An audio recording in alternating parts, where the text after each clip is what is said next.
the fuck does WTF mean? What the fuck? Oh. All I'm offering is the truth, nothing more.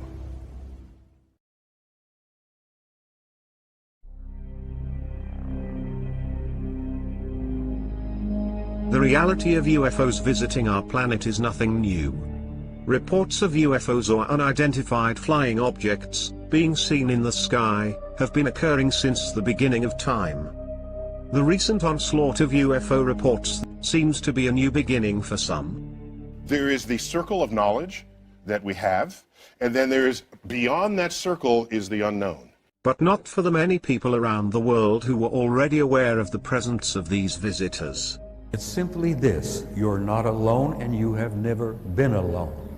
And you have had, as I have learned over the years, an intimate interrelationship with advanced extraterrestrial intelligence from the beginning of human history. The time to open your eyes and pay attention is now. The idea that so many people are living in the dark to the subject of these visitors is scary in itself. The warnings were given in bold writing throughout the biblical scriptures, yet to this day, so many are lost in the theory of little green men, or the more dramatic term, aliens. These increasing visits being spoken of today, are nothing less than a sign of something bigger to come. And this message is not for those of you who are already prepared for this truth. This is for those of you who are not, but need to be. A great change is about to befall this world. We all should be prepared when it does.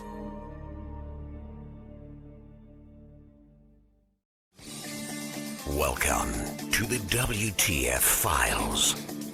The ultimate aim of all science, to penetrate the unknown. The greatest mystery is right here, right under our feet.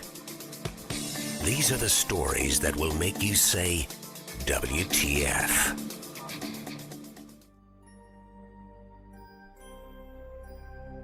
The idea that alien beings, or extraterrestrial visitors, are from a distant star in the solar system, or even from a habitable planet in our universe, is nothing more than a hoax. Possibly the greatest hoax perpetrated in human history. That is not to say there is not potentially life spread out all throughout the galaxies. Our reference today refers to the visitors being seen in our skies over planet Earth, and the misrepresentation they have received for way too long. And just who created this theme, based on deceit, still seems to be the almighty question. When exactly did humankind's beliefs in little green men supersede their beliefs in God, or the biblical scriptures? If you look around the world, what people believe, I mean, statistics in the United States say around 50% of Americans already think that UFOs are aliens visiting the Earth. Would you baptize an extraterrestrial? Only if she asks. Okay. Now, there was a recent poll in the United Kingdom. More people believe in extraterrestrials in the UK than God. People are convinced not only that there's extraterrestrials, but by golly, they're just like what they read about in the papers, or they're just like what they had a dream about last night. E.T. We don't know of any extraterrestrials. We don't even know of microbial life yet elsewhere. Do I think it's out there? Probably. Strong delusion is already here. The groundwork has been laid. And our hypothesis is these powers and principalities that Paul writes about in Ephesians 6, these demonic forces have seeded this idea into the world, so we are primed and ready for a deception. Okay, but what makes you think the Vatican has planned to announce this? The problem is, the Vatican will never simply announce this. The Vatican's choice will be to take their rightful place of power, regardless of side. The war over our human souls has waged on since the very beginning of time. The Vatican is very well aware these so-called alien beings are not what they want us to believe at all. They know very well that these are full-fledged demons, visiting our planet every single day, with no way in hell to prevent it.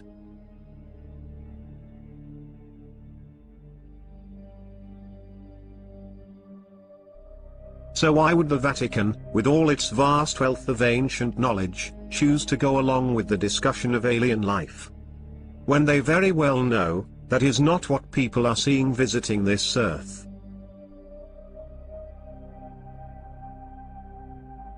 All of the ancient records from around the world tell us that very powerful angels came down and they mingled with humans and with animals. The best record is the Bible. The Nephilim is what he's talking about.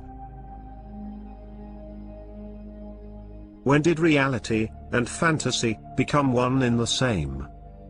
Your choice to believe in the biblical scriptures is exactly that. Your choice. But to dismiss the obvious and accept science fiction stories made up in film and motion pictures over recorded, historically proven data makes Jack not only a dull boy, but this also makes Jack not so bright. Why is Hollywood glamorizing all these things at the same time? Well, that's exactly right. So is that part of the setup? Are there occultists in Hollywood that have an agenda to try to help prepare humanity for what could be a kind of great deception?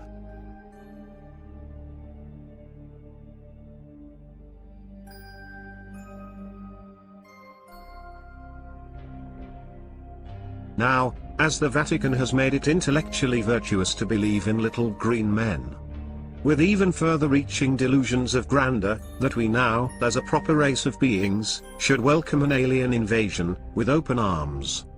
Once again, that ever-growing question should be ringing out in your head, right about now. What is really going on? And what the fuck are they not telling us? Is there a growing corpus of evidence, not drunk people on a lonely rural road at 3 in the morning, but sober military pilots saying something that we can't explain is happening? That is correct.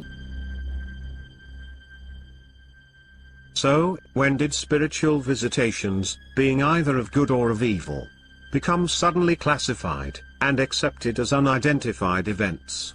For thousands of years, all throughout our ancient past, these sightings were not considered unknown to the ancient people. Yet today, we have seemingly, as a species, been dumbed down just enough to fall for this horse shit. Yes, I said it is horse shit. And we have all fallen for it, hook, line, and sinker. Don't feel ashamed to have not seen this truth right in front of your face before, for you are not alone. It's simply this: you're not alone and you have never been alone. For some crazy reason, there are those in the world who would like you to believe. We are being visited by highly advanced civilizations, who are flying hundreds of thousands of miles to visit our little blue marble. Yet, do not have enough time to stop in with a friendly hello. Instead, they prefer to abduct us in our sleep, and to take us from our homes, to probe us, and examine us, and to do only God knows what else with us. And without even a kiss on the cheek, or a happy meal for our troubles. Does this seem even slightly likely to you? We as humans made a trip to the moon, and had to leave a plaque and invitation to the shit show here on Earth. And yet an advanced species would not do this as well. If this lesson teaches us anything, it teaches us that vanity must be lost to higher educated beings. And apparently manners as well. Maybe they are afraid of the crazies living on planet Earth. Maybe, just maybe, that is all it really is. Humans are just too unstable and scary to other advanced species. Unless passed out, or in a deep sleep, then they can deal with us. And if you believe that, I have a very, very short peer I would very much like to sell you. So, when did the reporting of angelic meetings and demonic visitations turn into little green men and visits from advanced races that believe they are too good for us? One of the earliest recorded accounts of the Roman Catholic Church intervening in a spiritual visitation and rearranging the facts to fit what was best for the church at the time was recorded in 1917, in Portugal, in the village of Fatima. Now known around the world as the Miracle of the Sun, also known as the Miracle of Fatima, was a series of strange events involving 3 young children from a small farming community known as Cova do Iria. The children claimed to have seen the apparition of a small woman, originally described by the children as 1 meter tall, with piercing black eyes, bald-headed, and clad in a bright white robe. Not quite the vision of Mother Mary, as most would expect. The children claimed to have seen the apparition on 6 other occasions. During the meetings with the woman, the children were reportedly envisioned with images of death, and violence, bloodshed, and war. The woman also always asked the children for a blood sacrifice, in order to receive the next message. After each meeting with the woman, the children were left in a trance for hours, as if possessed, reportedly mumbling the last message given, over and over. Many of the townspeople believed this was a sign of demonic possession. The story of the children's visions spread across Portugal like a wild flame. The children claimed the woman told them the last meeting would be on the 13th of October 1917. She also claimed that at that time, she would reveal her identity, and perform a miracle so that all may believe. Newspapers reported the prophecies, and many pilgrims began visiting the area. The children's accounts were deeply controversial, drawing intense criticism from both local secular and religious authorities. A provisional administrator briefly took the children into custody, believing the prophecies were politically motivated, in direct opposition to the officially secular First Portuguese Republic, established in 1910. An estimated 70,000 people went to the site for the last prophesied apparition, on the 13th of October. Witnesses to the event said they witnessed loud booms that made the ground shake, and strange lights zigzagging in the sky. Some reported it looked like the sun was dancing, while others gave a far more dark version. Many claimed to have seen what appeared to be a large dome-shaped craft, floating in the clouds. Many even came right out and said it was a huge UFO just hovering, and creating the light show below it. The official public recognition from the Catholic Church of the Fatima event was recognized by Venerable Pius XII, who was elected Holy Father in 1939. Pope Pius XII approved the Fatima apparitions in 1940. He began to strongly encourage the churches across Portugal to include in their missionary work this statement. He wrote that when reciting the Rosary, so highly commended by the Blessed Virgin Mary, at Fatima, people should implore her intercession, so the missions will flourish. This was the first time the apparition was referred to as Mother Mary. None of the 3 children had ever claimed this before. But the church decided it would help group the Portuguese people toward the Catholic Church once again. And it worked. A shrine was erected near the site in Fatima, as supposedly requested by the woman, which has been attended by thousands of faithful followers even to this day. A well was even dug at the site, where people claim to receive healing powers from the water. Much of the country's religious life has traditionally taken place outside the formal structure and official domain of the Roman Catholic Church.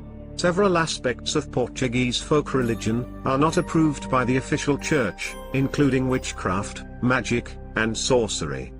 Folk beliefs, informal religions, and superstitions were frequently jumbled together, particularly in the isolated villages of northern Portugal, where the beliefs in witches, witchcraft, and evil spirits was widespread. Many people in these regions believe in the concept of the evil eyes, or black eyes, and fear those who supposedly possessed them. Surprisingly similar to what the 3 children originally described the woman of Fatima's eyes to look like. Empty and black. Coincidentally, children and young women were thought to be particularly vulnerable to the effects of these evil spirits, with the evil eye, or black eyes. Almost all who came in contact with these evil spirits did not live long after to tell the tale. Just as 2 of the 3 children who witnessed the woman at Fatima died 3 years after the events took place. Today, the Catholic Roman Church reigns supreme in Portugal, with no surprise, thanks to the visitation of the so-called apparition of Mother Mary at Fatima. So, did the Vatican and the Catholic Roman Church change the story of a demonic visitation in Fatima to fit their political agenda at the time? The most difficult part of this story to stomach is the understanding that thousands of people visit Fatima to this day to pray to a demonic spirit, and do not even know it. All thanks to a pope who was not prepared to lose a foothold on Portugal. Sadly today, many believe the Vatican is letting the world know they would openly welcome little green men if they were to visit our planet. But the truth is, it's not little green men they are expecting.